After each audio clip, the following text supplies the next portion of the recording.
할렐루야. 오늘도 우리에게 생명을 주신 하나님을 찬양합니다. 오늘도 하나님과 동행하며 하나님께서 주시는 은혜를 충만히 누리시는 귀한 날이 되시기를 축복합니다. 기도하겠습니다. 아버지 하나님, 우리에게 은혜를 베풀어 주셔서 오늘도 살려주시고 하나님의 생명을 품고 살아가도록 인도하심을 감사합니다. 하나님, 우리가 육신의 사람이 아니라 영에 속한 사람으로 살기를 원합니다. 성령님의 세미한 음성을 잘 듣게 하시고 또한 성령님께서 우리 가운데 행하시는 일들을 따라 하나님께 영광 돌리게 하여 주시옵소서. 그리하여 세상에 썩어질 것을 위해 살지 않도록 하여 주시고 영생하도록 솟아나는 귀한 양식을 위해 살아갈 수 있도록 인도하여 주옵소서. 또한 주님께서 우리에게 부탁하신 것처럼 우리의 재물을 땅에 묻어두는 것이 아니라 하늘나라에 쌓게 하여 주시고 우리 주변에 나의 도움을 필요로 하는 사람들에게 나누어주고 베풀어주고 섬길 수 있도록 역사하여 주시옵소서. 오늘도 하나님께서 나를 통해 이루실 선한 일들을 기대합니다. 주님, 나를 하나님의 도구로 사용하여 주시고 나를 통해서 하나님의 선하심과 또한 하나님의 살아계심을 드러내는 귀한 한 날로 살아갈 수 있도록 인도하여 주시옵소서. 예수 그리스도의 이름으로 기도하옵나이다. 아멘. 다 함께 찬송가 528장 찬양 드립니다.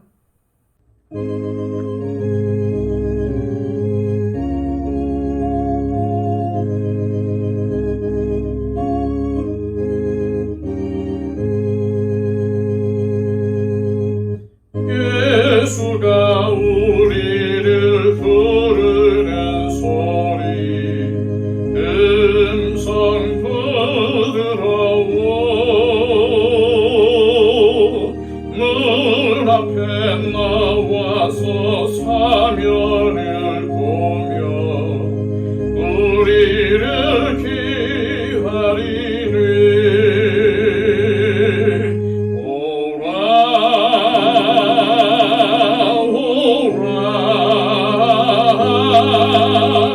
당황치 말고 오라. 죄 있는 자들아 이리로 오라. 주 예수 앞에 오라. 간절히 오라고 부르실 때에 우리는 지체하랴. 주님의 은혜를 왜 아니 받고 못 들은 죄하려나. 오라 오라 당황치 말고 오라. 죄 있는 자들아 이리로 오라. 주 예수 앞에 오라. 세월이 살같이 빠르게 지나 쾌락이 끝이 나고 사망의 그늘이 너와 내 앞에 둘리며 가리우네. 오라 오라 당황치 말고 오라. 죄 있는 자들아 이리로 오라. 주 예수 앞에 오라. 우리를 위하여 예비해 두신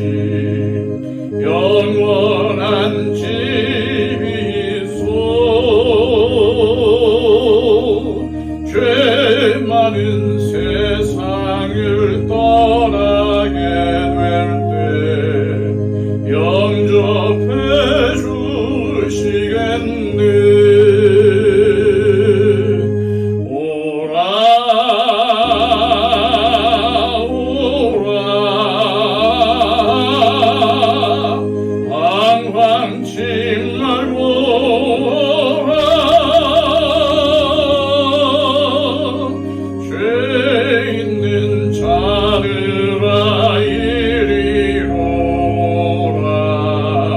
주 예수 앞에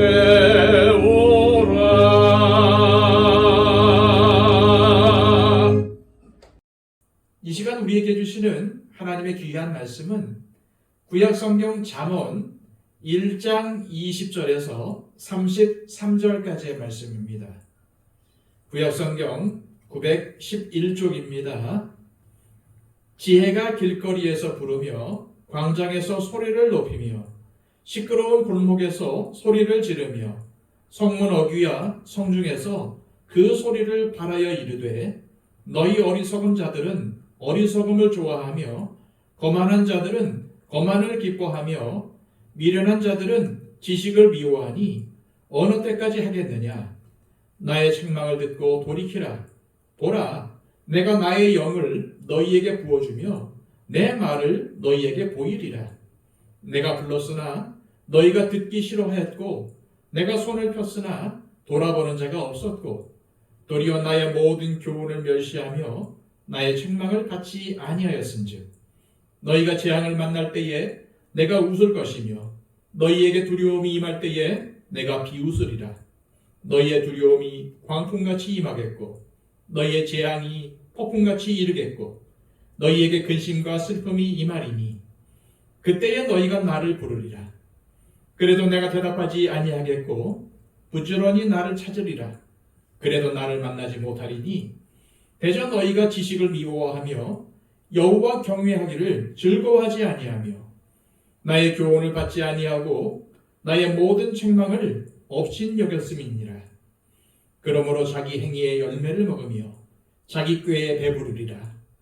어리석은 자의 퇴보는 자기를 죽이며 미련한 자의 안일은 자기를 멸망시키려니와 오직 내 말을 듣는 자는 평안히 살며 재앙의 두려움이 없이 안전하리라.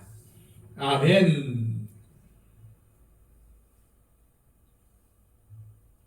유대인들은 자신들의 생각을 표현할 때 헬라인들처럼 추상적인 어떠한 개념으로 말하지 않고 구체적인 예와 비유로 말했습니다. 그래서 종종 사람으로 의인화하는 표현법을 사용했는데 오늘 본문에서도 지혜를 마치 사람으로 표현하여 사람들을 초청하는 초청자로 내세웠습니다. 그러므로 여기서 지혜는 단순히 세상을 똑똑하게 살아가는 방법을 말하는 것이 아니라 오히려 예수님을 생각나게 합니다. 잠언의 말씀이 기록된 지 900여 년 후에 하나님의 아들 예수 그리스도께서 하나님의 지혜로 우리에게 오셨습니다. 성경은 이러한 사실을 밝힙니다. 먼저 누가복음 7장 31절에서 35절까지의 말씀입니다. 또 이르시되 이 세대의 사람을 무엇으로 비유할까? 무엇과 같은가? 비유하건대 아이들이 장터에 앉아 서로 불러 이르되 우리가 너희를 향하여 피리를 불어도 너희가 춤추지 않고 우리가 곡하여도 너희가 울지 아니하였다 함과 같도다.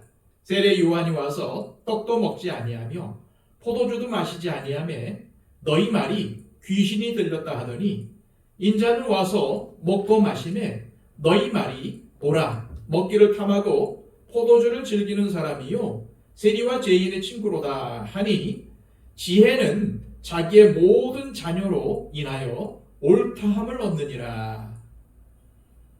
또한 고린도전서 1장 24절입니다.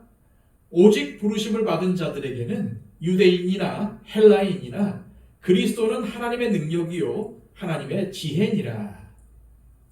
이러한 맥락에서 볼 때 오늘 본문의 내용인 지혜의 초청은 예수님께서 비유로 가르치신 어떠한 왕의 혼인잔치 초청 비유와 비슷합니다. 마태복음 22장 1절에서 3절까지의 말씀입니다. 예수께서 다시 비유로 대답하여 이르시되 천국은 마치 자기 아들을 위하여 혼인잔치를 베푼 어떠한 임금과 같으니 그 종도를 보내어 그 청한 사람들을 혼인잔치에 오라 하였더니 오기를 싫어하거늘. 이러한 사실을 염두에 두고 오늘 본문을 보면은 본문은 크게 세 부문으로 나뉩니다. 먼저 전반부는 20절에서 23절까지로 지혜가 사람들을 공개적으로 부르며 초청하는 장면입니다. 중반부는 24절에서 30절까지의 말씀으로 지혜가 아무리 불러도 끝내 돌이키지 않고 초청에 응하지 않는 사람들을 향해서 벌과 재앙을 경고하는 장면입니다. 후반부는 31절에서 33절까지의 말씀으로 순종과 불순종에 따른 최후의 결과가 어떻게 다른지를 보여주고 있습니다. 이제 구체적인 내용을 살펴보겠습니다. 먼저 지혜의 초청은 누구에게나 열려 있다는 것입니다. 20절에서 21절까지의 말씀입니다. 지혜가 길거리에서 부르며 광장에서 소리를 높이며 시끄러운 골목에서 소리를 지르며 성문 어귀와 성중에서 그 소리를 발하여 이르되. 지혜가 사람들을 초청하는 장소를 보면은 길거리, 광장, 시끄러운 길목, 성문 어귀, 성중입니다.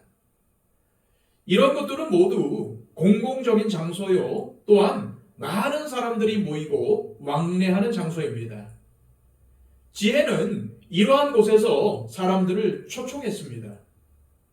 그러므로 나는 여기에 해당되지 않는다라고 변명할 수가 없습니다. 직접적으로든 간접적으로든 지혜는 누구나를 막론하고 모두를 초청했기 때문입니다. 그리고 지혜는 겨우 몇 사람 정도만 알아듣게 작은 소리로 초청하지 않았습니다. 부르며 소리를 높이며 소리를 지르며 그 소리를 발하여 큰 소리로 초청했습니다. 그러므로 그 누구도 나는 듣지 못했다라고 변명할 수가 없습니다. 지혜는 어떠한 방식으로든 모두가 들을 수 있도록 초청을 했기 때문입니다. 이처럼 지혜는 분명히 우리를 초청했습니다. 따라서 이제는 우리가 그 초청에 어떻게 반응하느냐의 문제만 남아있는 것입니다. 그런데 문제는 지혜의 초청에는 때가 있다는 것입니다. 26절에서 28절까지의 말씀입니다. 너희가 재앙을 만날 때에 내가 웃을 것이며 너희에게 두려움이 임할 때에 내가 비웃으리라. 너희의 두려움이 광풍같이 임하겠고 너희의 재앙이 폭풍같이 이르겠고 너희에게 근심과 슬픔이 임하리니 그때에 너희가 나를 부르리라. 그래도 내가 대답하지 아니하겠고 부지런히 나를 찾으리라. 그래도 나를 만나지 못하리니. 지혜의 초청은 언제까지나 계속되는 것이 결코 아닙니다. 혼인잔치가 반드시 기간이 있듯이 지혜의 초청도 때가 있고 기회가 있다는 것입니다. 그런데 어리석은 자들, 미련한 자들, 거만한 자들은 그 초청을 비웃고 멸시합니다. 지혜가 부지런히 불러도 들은 채 하지 않을 뿐더러 도리어 부르는 자를 조롱하고 핍박까지 합니다. 지혜가 아무리 불러도 그저 제 고집과 욕심을 쫓아 자기 방식대로 살아가기에 바쁩니다. 마치 대홍수전에 방주로의 초청을 외치는 노아를 미친 사람으로 취급하는 태도와 똑같습니다. 그러나 초청의 때가 지나고 잔치집의 문이 닫히게 되면 어떻습니까? 그제야 지혜를 찾고 다급하게 그 문을 두드리지만 이미 때는 늦었습니다. 세상의 그 어떤 것으로도 그 문을 열 수가 없습니다. 또한 초청잔치의 주인이 되시는 하나님께서 그 문을 절대로 열어주시지 않았습니다. 그것은 지혜를 싫어하고 멸시하며 핍박한 자들이 받을 당연한 열매이기 때문입니다. 31절입니다. 그러므로 자기의 행위의 열매를 먹으며 자기 꾀에 배부르리라. 이처럼 지혜가 부지런히 초청할 때 그것을 비웃던 자들은 초청의 때가 지나고 환난과 재앙의 때가 이르면은 그 행위에 책임을 져야 합니다. 그러므로 우리는 이러한 사실을 늘 기억하고 주님의 부르심과 말씀 앞에 늘 응답하며 살아가야 할 것입니다. 두 번째, 지혜의 초청은 곧 구원회로의 초청입니다. 32절, 33절입니다. 어리석은 자의 퇴보는 자기를 죽이며 미련한 자의 안일은 자기를 멸망시키려니와 오직 내 말을 듣는 자는 평안히 살며 재앙의 두려움이 없이 안전하리라. 지혜의 초청은 응해도 좋고 응하지 않아도 그만인 시시한 초청이 결코 아닙니다. 그 초청은 사람의 인생에서 가장 중요한 최고의 초청입니다. 여기에 응하면은 구원을 받지만 응하지 않으면은 멸망을 받게 되는 그러한 생명과 구원의 초청입니다. 그런데 어리석은 사람은 세상 일에 바쁘고 정신이 팔려 그 초청에 응하지 않습니다. 세상살이가 너무 중요하고 바빠 그 초청을 멸시하고 귀찮아합니다. 심지어 그 초청을 조롱하고 짓밟아 버립니다. 하지만 그들은 결국 자기의 어리석음과 미련함 때문에 멸망하고 맙니다. 하지만 그 초청을 주의 깊게 듣고 거기에 응하는 사람은 평안하고 두려움이 없는 안전한 삶, 구원을 이루는 삶을 살게 됩니다. 우리 모두 이런 귀하고 복된 삶을 사시기를 소망합니다. 이 시간 기도하실 때 하나님 아버지, 말씀을 통해 우리를 초청하시고 기도를 통해 우리를 부르시는 주님께 늘 깨어 응하게 하시고 항상 주님의 음성을 듣는 삶을 살게 하옵소서. 그러기 위해선 항상 하나님의 말씀을 묵상하고 기도로 무릎 꿇는 삶을 살아야 함을 알게 하셔서 언제나 경건한 삶을 살게 하시고 주님의 뜻에 순종하는 삶을 살게 하옵소서. 기도하시기를 바랍니다. 111 기도를 통해서 우리의 중보가 필요한 분들을 위해서 기도해 주시고 우리 주변에 육신의 연약함을 가지고 있는 분들, 질병 가운데 있는 분들을 위해서 기도해 주시기를 바랍니다. 특히 이 시간은 우리 가운데 아직까지도 주님의 초청에 응하지 않고 있는 사람들, 아직까지도 구원을 경험하지 못한 사람들을 위해서 중보하며 기도해 주시기를 바랍니다. 박영재 집사님, 천거수 집사님, 유덕봉 집사님 건강을 위해서 기도해 주시기를 바랍니다. 다 함께 기도하겠습니다.